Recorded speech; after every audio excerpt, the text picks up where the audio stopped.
Hello everyone, how are you doing? This is MD Tech here with another quick tutorial. Today I'm going to be showing how to use built-in offline maps within Windows 10.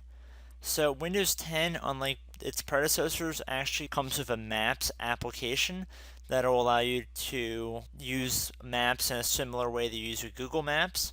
You could use it for directions if you want to see a certain point of interest. You can pretty much do anything you want with a traditional map with this offline map. So while Microsoft does not store these maps directly on your computer when you first install Windows 10, you have to download them. But once they're downloaded, you can access them at any time. So it's very simple to get to this. So what you're going to do is head over to our Start menu. We're going to left click on Settings. We're going to left click on the System option. We're going to go down on the left side here where it says Offline Maps and left click on it. So in order to add a map or download a map, we have to click on this little box right here. So now we can select the regional maps of our choosing. So first, if we were looking for a certain area, let's just say we're looking for a country in South America. And then we can select any country within South America we want. Guyana is pretty small, so we're going to select that.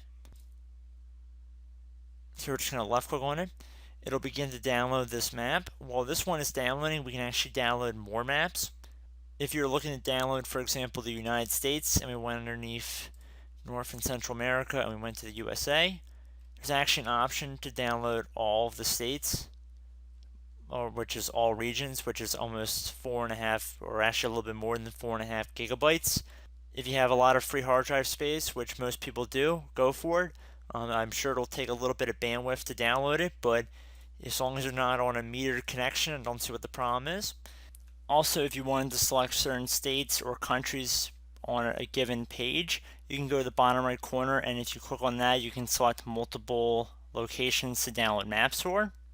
So right now the Guyana map is downloading, and once this is done, I will be right back.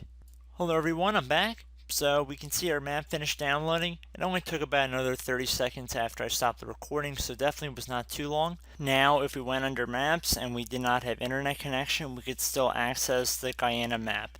So I hope this tutorial helped you guys out, and I will see you in the next tutorial. Goodbye.